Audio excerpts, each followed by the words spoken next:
Liliya is considered by most to be the best mage hero in Call of Dragons, and today we're gonna go over everything you need to know to really get the best value and potential out of her, including the best pairings for her, the best talents for her, as well as pets, artifacts, and some interesting tips. So first, the best pairings for Liliya. Now, she is a very powerful hero with the skill talent tree, meaning that you will want her as the primary hero for the majority of the time. Now, her number one pairing in the game currently is considered to be Liliya Velen because they both offer extensive AoE damage, as well as they buff each other very well and complement each other strongly because they're both legendaries. Now, if we come here, obviously this is quite an obvious thing, but the fact that she deals a 1200 damage factor and affects 2 nearby legions makes her one of the best hero in the game currently, because when you're fighting, everybody's stacked up on each other, and this really gets insane value. It is diffuse damage, but it is still a very powerful ability. Now, everything else that she deals here, obviously this one is useless, but everything else boosts magic unique damage. This is attack bonus, this is HP bonus, and of course here she gets the Scorch, which is a spell that she casts and does basically a dot or damage over time on enemies. And lastly, her Awakening just makes her main ability stronger by hitting one more legion with it. So all in all, she is really damage focused. Now, Velen also has a 1200 damage AoE of 3 total legions, as well as freezing, which means he slows enemies, so works very well with Liliya. Now, 15% here with skill damage boosts both of them, amazing. 20% march speed, good on everyone. And here there's skill crit rate, which is a very hard thing to get. Now, this is where it becomes very interesting. The fact that Velen gives skill crit is insanely powerful, because in the skill tree right here, as we'll see, there is this, which is more crit rate and crit damage. So this gets way more value being with Velen. This is one of the reasons why they're such a strong pair. The fact that he gives this boost is just insane. It's really good. Crit is a rare thing to come by. Lastly, this is a defense magic break, which is obviously amazing. Slows enemies and reduces their magic defense, which makes Liliya even stronger. And then the Awakening is even more damage that he triggers, of course. So this is why there's such a strong pair. It is just an unbeatable merit printing pair in the field, and you don't need them to be maxed for it to work. Obviously, the more max they are, the better. And I would say, you know, this is the priority on Velen if you are going to 5-5-5-1 him, even though the last is also very powerful. But 5-5-5-1, I think, is like the best case scenario if you're not awakening him, as this is just so important for the skill crit. In any case, 5-5-1-1 also works, and you know, 5-1-1-1 on both of them also does work pretty decently. Now, other pairings that also work really well is going to be, of course, Bertrand, the new hero. Now, the difference is that he is not a AoEer. His damage is a single enemy. It's higher, the number, and it goes up to 1500 with the Awakening. But still, in any case, if you put him as primary or her as primary, it doesn't matter. They both have the skill and magic trees. Bertrand also has a PvP tree, which is very similar to the magic tree because you're only putting 11 points in, but really they're both good. They all works well. Now, Bertrand in current state of the game is better in secondary as a deputy because of his second skill here, which is a bit bugged and doesn't work perfectly with everything that it should work with.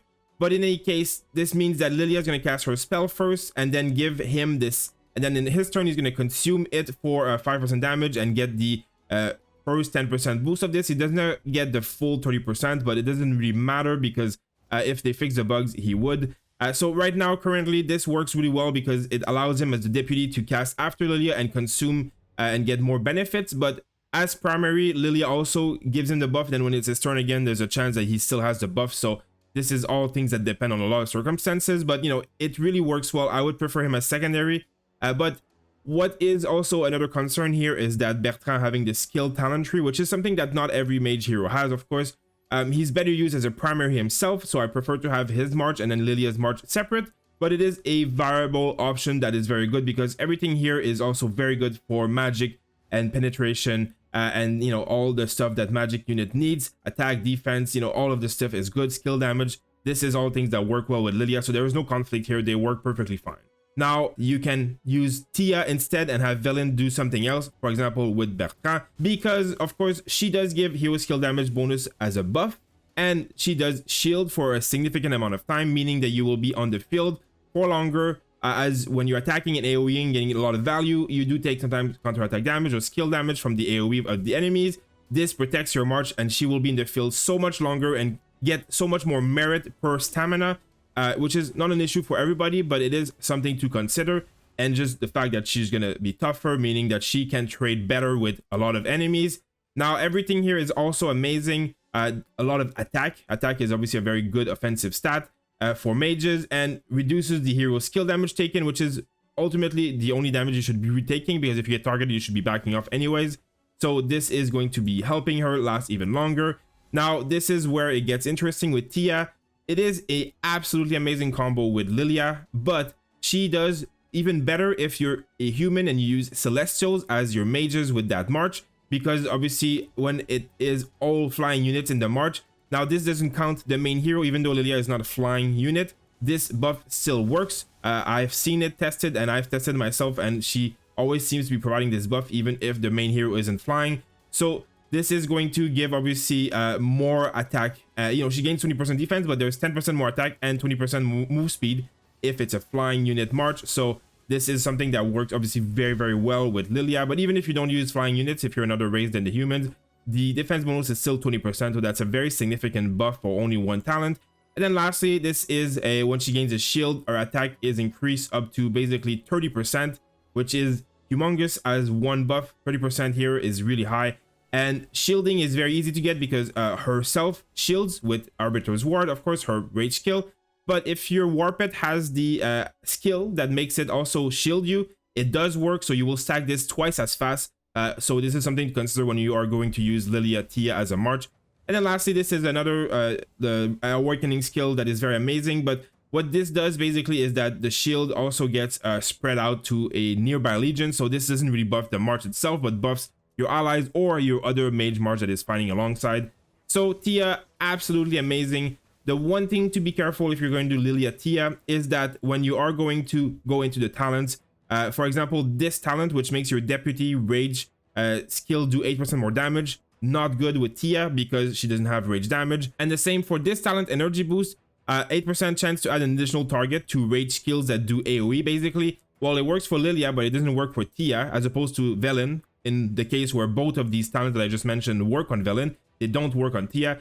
In this case, you simply go for the other choice, Magic Maelstrom, which is also very, very, very strong, and Spirit of Rage, which is not as strong, but still decent. Now, lastly, these are, my opinion, the best marches, but if you are going to do something else, or obviously if you're earlier in the game and you don't have everything unlocked, well, Tohar is one choice that could work with Liliya, but he's obviously so bugged that he doesn't really work well with anybody. If they do fix him, though, he will work decently, simply because he will give up to 30% more hero skill damage, and then the rest works. But again, only if they fix him. As of right now, I wouldn't recommend this. And then, of course, otherwise, we have Waldir, the obviously human purple mage that everybody loves because he is ultimately the best purple hero in the game currently. So he works exactly the same as Velen, meaning that he does AoE damage and afflicts them with a freeze, which is march speed debuff.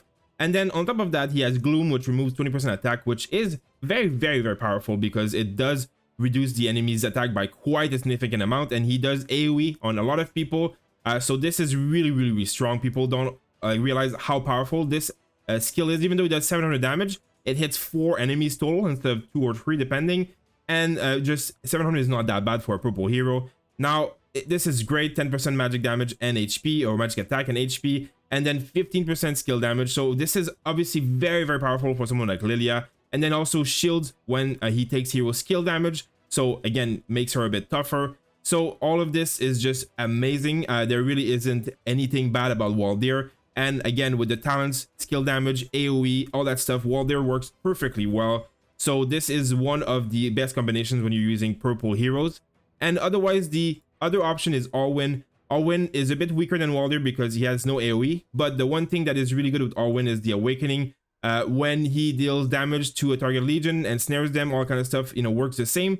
But when the target is suffering from any other effect that deals magic damage, Alwyn does additional damage. So the Scorch of Liliya triggers this consistently, meaning you're getting 200 damage extra on top of the 200 damage the Scorch does on its own. So this is a very, very good combo and works very, very well. My opinion is that Alwyn's other stuff here is not as relevant. Normal attack damage is not very useful because you shouldn't be taking that. And, 10% HP attack is decent, the same as Waldir. But, he does 600 damage and then this 200 every second when the Scorch is up. It's good, it's decent, but it's not the same as 700 on 4 targets. And it's not the same as this 15% hero skill damage. Waldir ultimately is much better in my opinion, but Alwyn is definitely decent enough. Now coming back to the sheet here, the artifacts, this is a very, very straightforward option. Now, all of these artifacts are good. Of course, the Infernal Flame is the best. By far, it is the best artifact for Liliya in the game, and it's made for her, and I'll show you exactly why. So when we look here, of course, magic attack, legion attack, all great. This is what she should be using. And it does obviously a pretty decent amount of damage factor over multiple seconds. So as you can see, mine is level 2. So the damage factor is quite decent, and it goes way higher eventually. Now, this is where it's obviously amazing. When the Legion inflicts Scorch, it gains Magic Keen. Magic Keen is a buff of attack for 5 seconds. This triggers every 10 seconds. So basically, you have this buff on you for 50% of the time, because every time it's up, it will apply, because Scorch is applied very often with Liliya. So this is a buff that can go up to 30%, which is insane, but even 15%, it's a lot of free attack every 5 seconds for 5 seconds. So basically meaning you have 50% of uptime on it all the time. So this is huge. It's a lot of attack buff, and it's only working on Scorch. She's the only one who applies Scorch in the game. It's kind of a no-brainer. And as you see here, the damage that it does on its own, obviously this is low here, but in the field, it attacks and does a significant amount of damage. It's actually a lot of damage. Not as much as Phoenix Eye, for example, but it's still a lot of burst. I've seen it hit for 10,000 every time, so 3 shots of 10,000. Very, very decent, and I'm only T4, so obviously this is something to take an option. And obviously knowing that if you can get it to level 5, it will do, basically almost double the damage I'm doing currently, so it does scale up. Now, other options, of course, Phoenix Eye, one of the best mage artifacts in the game. It does the same stats here, there's nothing different. No buff whatsoever, but the big thing here is that the damage, obviously mine's level 5, so it's high damage, but as you saw previously, Infernal Flame only hit for 2200 at level 5. This one hits for 4000, and it hits 4 or 5 targets. So we're talking about 20,000 raw damage, or let's say, at level 4, 8,000 raw damage, which is, way higher than Infernal Flame, and it's AoE. So it hits people that are weaker, stronger, it depends, but you can do a lot of damage in the backline, for example, with that. But the difference is that it does no buff whatsoever. So this is something that is sometimes tricky to hit, and it is, diffuse damage. So it's not like the insane amount of damage on every target. It does eventually take less, but it's just a really, really high skill damage. You do a lot of damage to AoE group. There's nothing bad about this artifact. It is ultimately very, very powerful. Now, the Mirage Orb, I don't have it yet, but it is another one that gives the perfect stats here and does a significant amount of damage to a target, and then 1,000 to the other legions. And this obviously can go higher. This would be at level 1. And then it gives a buff that makes the artifact itself do even more damage when you gain a buff. You gain buffs from so many sources in the talent tree and heroes, shields, stuff like that. So this is not something that's hard to achieve. So this is a very high, very powerful damage artifact. There is nothing wrong with it at all either. It really depends on which ones you have. It really will go higher levels, which ones you have at level 2, 3, 4, something like that. So it really, there's nothing you can do here that's choosing wrong. They're all going to do well on Liliya. Now, Magic Bomb, obviously the best magic artifact for the epic quality. Obviously, this does not need much explaining. It's a bomb you put on enemies. It explodes for 1800 damage on 4 total targets, so the target plus 3. So very, very good. And this is, the only real magic artifact in the epic category that gives the right stats and does a lot of damage.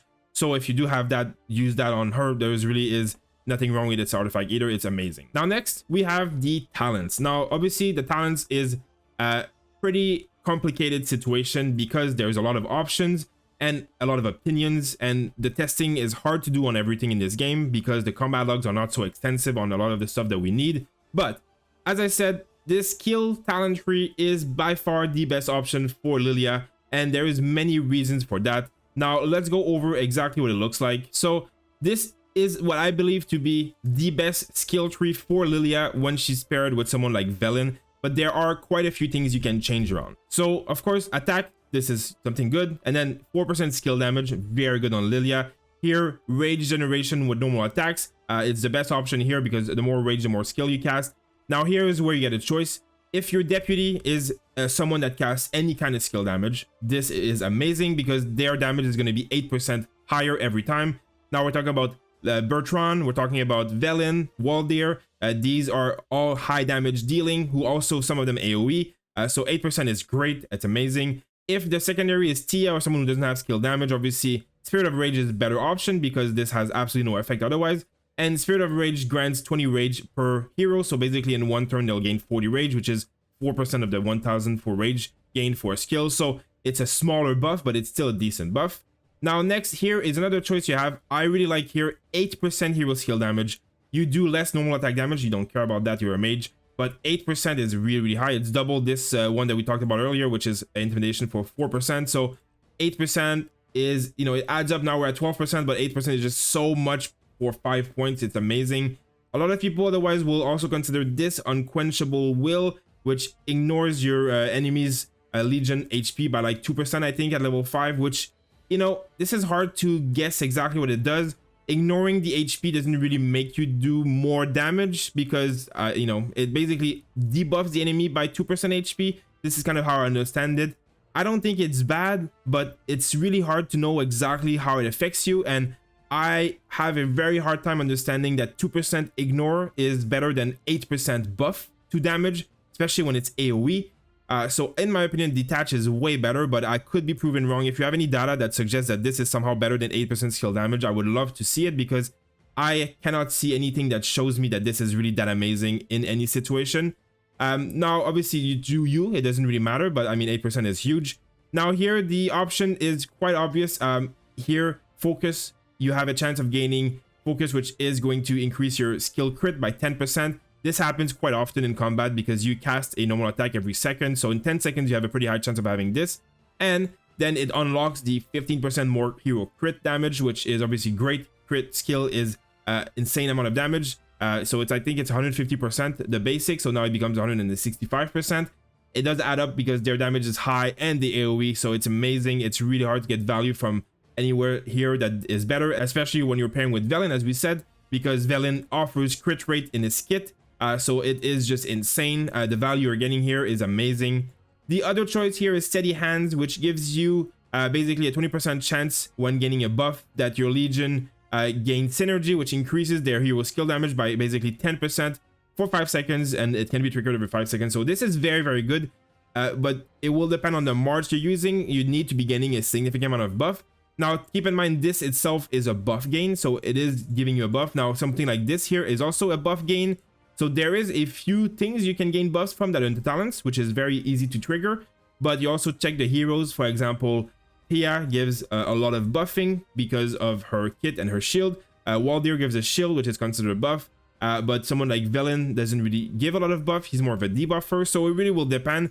I do 1 point here because it's really good to get 1 point.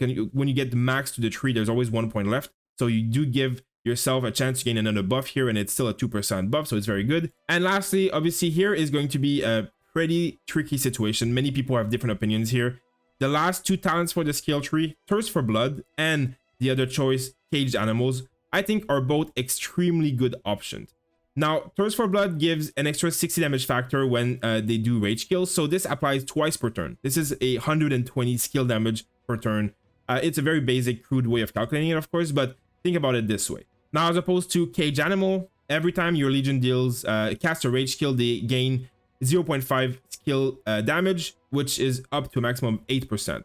So this lasts until the battle ends. So obviously every turn, they both cast a rage skill, so 1% every turn. After 4 rage cast turn, which is going to take you somewhere between like a minute of fighting, you are going to eventually have the full 8%, maybe a little bit less than a minute. It depends on who you're using, but let's say, you know, around a minute, you're going to get 8%. But the thing about this is it only lasts until the battle ends. Now, for those of you who fought massive wars, you do know that you do a lot of back in and out. So when you do push and you never stop fighting, you just change target and change target, this is ultimately much, much better. But if you think about this Thirst for Blood, 120 skill damage per turn. Let's say Liliya and Velen both have 1200 damage in their skill. So it is obviously something that you will need quite a few percentages, because 1% of that is, you know, 12 damage. So for you to add up to 120 damage, that is the other skill, you will need, 4 or 5% in, about for it to equal. So it'll take a few turns before you get the same damage as this. And then if you back out of combat, well, you lose this buff and you have to start again. So this is somewhere it depends a lot on your playstyle. If you're a T5, you can stay in combat a lot longer. But if you're a T4, you get targeted, you're half HP, you have to back up and refresh. Well, this loses a lot of its value. So Cage Animal is very, very good if you can maintain it, but you do need to stay in battle for, about 45 seconds to a minute, and then not leave battle for a little bit so that you can get benefits from the full 8%. So this is something where obviously you're going to have to choose, but it is situational and it depends on every player itself. Now, the other thing is if you're going to play with Bertrand, for example, Thirst for Blood is supposed to trigger his second ability. It is not currently, so that's a shame. But if it does get fixed and it does start triggering, Thirst for Blood does gain a lot of value when you're pairing with Bertrand, so just keep that in mind. But here, just decide whatever is good for your account. There's no bad choices, but Cage Animal has more potential for more damage. Now, going into the last magic tree here, obviously Peacekeeping is garbage for PvP because it's Peacekeeping. A lot of heroes have the choice between PvP or Magic, but in my opinion, Magic is a little bit better on Liliya anyways. So if you can see here, HP is good. Now you get a choice here, Foresight, which gives you your Rage Kill a chance of giving you Rage, which is decent, but it's a pretty low chance because a Rage Kill are not cast every turn. But still, it's very decent, a lot of Rage gain. Otherwise, Movement Speed, 15%. So this is a really high movement speed node. Most of them are 2% per point. This is 3% per point. So 15% movement speed is amazing in War. Obviously it depends, like this is my Roots of War tree, so I love movement speed on there. You obviously can get the Rage, it's better, you're gonna do more damage, but movement speed can help you a lot more avoiding archers attacking you, especially with the new season talents that are coming. So it's really, again, fully optional choice. You get to choose what you want. There is no bad option. Next, the skill damage here, 4% skill damage is just way better than anything. You don't want anything else, it's amazing. And here we come to the 11th point skill in the magic tree, which is Energy Boost or Magic Maelstrom, which are again two very, very excellent options. The majority of people will choose Magic Maelstrom because it works on everyone all the time. It is going to ignore the 10% of the target's defense for 5 seconds when you cast a Rage Kill, and this happens once every 30 seconds. This is the reason why it's a little bit less good than I think people are assuming, because basically you're going to cast one Rage Kill at 10% reduced defense, and then 30 seconds later is the next time you're going to get a benefit from this, because even if it lasts for 5 seconds, you're not casting 2 Rage Kills, so it doesn't matter. But 30 seconds is, it's a long time to be in combat to get this buff, so you get it once or twice per fight before you back off kind of thing.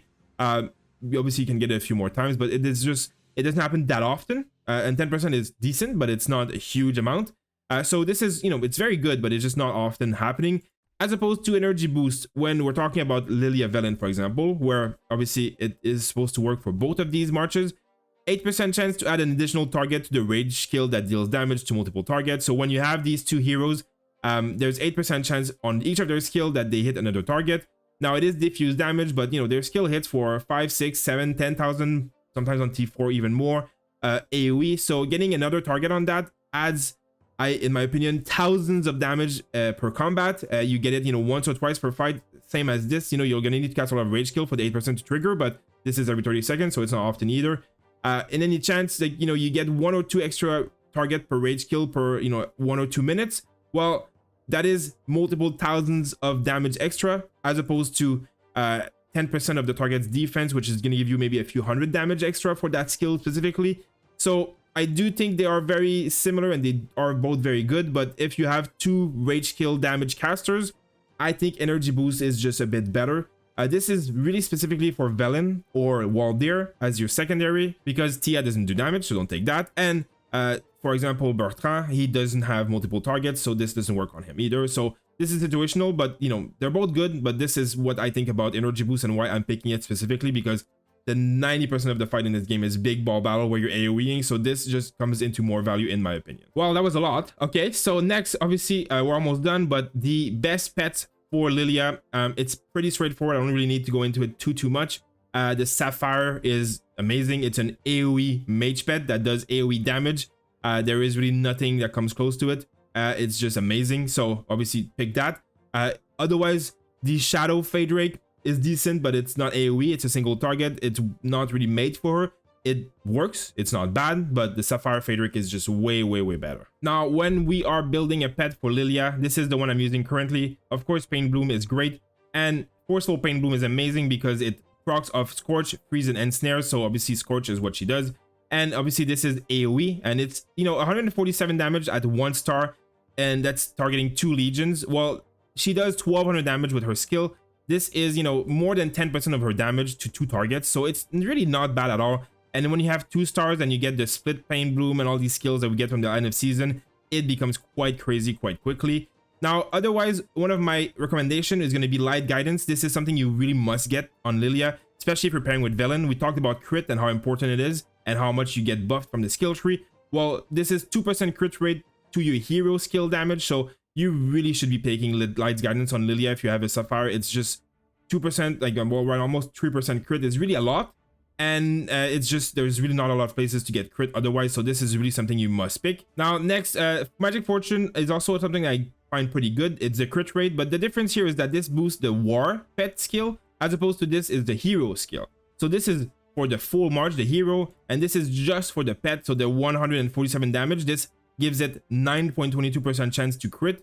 So this is really good, of course, because as I said, the pet is good, but as a 1-star, it's not as good. If I had a 2-star with Spell Pain Bloom, this would have way more value. I'm still picking it, it's still good. I'm just saying, when you're looking out for pets, just make sure that you're looking for hero or pet, because it's very different what it boosts in your March, and here boosting a hero is just usually much better when you have a hero that does AoE damage. Now, follow up, a very standard, very good practice to be using here, because it has a chance to basically make your skill cast a second time. It's an AoE skill that hits a lot of targets, so that's why I picked follow up and rootless follow up.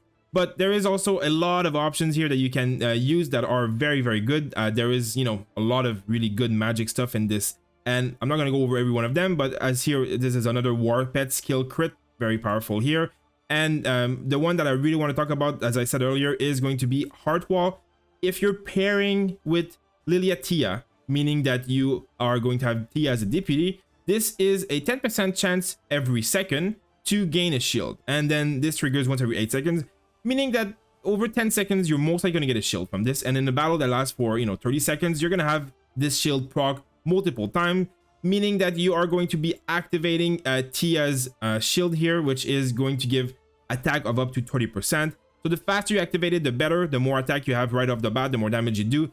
Tia shields herself, and this takes, I think, 3 shields total to get to the maximum, meaning that if you get Tia, like the pet to do 1 shield, Tia does 1 shield, the pet does a shield again, boom, you're full stack. It took you less than 10 seconds kind of thing, or maybe a little bit more, but you know, this is just really good. It's a really good match when you're pairing them together, so it's a very important thing to consider putting that on your pet. Now, the last thing to talk about is going to be the best faction and the best troops. So the best faction is quite obvious. It is the League of Order, which is the humans, and it is obviously because they have the Celestials and even the Vestals, which are also, in my opinion, the best mages in the game. So a tier 5 Vestal is going to be a very strong mage unit, because obviously the base attack is 292, which is not insane, or it's pretty low compared to archers, which are in the 300s. But the one thing here is that it has the blessing. So every mage of every race in this game has a blessing, and the one from the humans grants HP of 20% for 15 seconds. So it's very good. It buffs your allies as well. HP is currently known as the best stat in the game for Call of Dragons, because HP, basically, the more HP you have, it scales your unit higher, so you do more damage, and then the longer you last in battle, and the less damage you take because your defense scales with your HP, stuff like that. In general, HP is just so much more valuable than defense, which only works against the damage you're taking, or attack, which eventually you get so much attack from so many sources that it becomes diminishing returns. And HP, as I said, it just boosts you. It boosts your damage and it boosts your survivability, meaning that you stay in combat longer and do more damage and gain more merit. So it's really just the best stat in general. So the Vestals are just really good, and they buff your allies, so it's amazing. Of course, in the PvP, if you have marches of different mage types, they buff defense, which is the Spring Wardens, and attack, which is with the Orcs mage buff. So these are all good as well to have, but I think Vestals for like a selfish kind of thing is the best thing you can do for your own march. And the other reason that you would be picking Celestials, the humans, is because the Celestials are amazing. Now, if you look at the T5, as we said, we had 292 attack on the T5 mages, while T5 Celestials have 332, which is much higher, and It's just, you know, it's a better mage. Everything here is higher or better. It's or the same. So it's just a better mage in all. You should always be using Celestials if you have them. They're basically just a mage that's better than everything else. So it's pretty simple. But on top of that, they also have this, which is when they're not moved for 4 seconds, they gain 5% magic attack, which is a buff that nobody else has because there's no other mage special unit. And on top of that, they fly. So of course, Liliya can't fly, but if you have Tia, Bertrand, Aetius, you can make a march with them that's flying around with no collisions with the ground, so that's even better. Also, being humans is just better because you have 2 mage types, so if you're making a lot of marches and you die and you go to the hospital, well, you have way more mages to use in combat, which allows you to fight for much longer. So this is kind of like how I've built my account myself, as you will see here. I have almost 700,000 Celestials and 600,000 Vestals, which is, you know, what I use the most. I can make multiple mage marches and refresh and have troops for a long time. And it's just, you know, it's just better. So they're just the best mage. It's quite straightforward on that. So that's about it for Liliya. Of course, I'm a mage main, so I am focused on mages, and I'm going to be making these infographics as well as these guides for every mage hero in the game, as well as a lot of other heroes coming up, including Syndrian and Goresh, because they are the current meta heroes.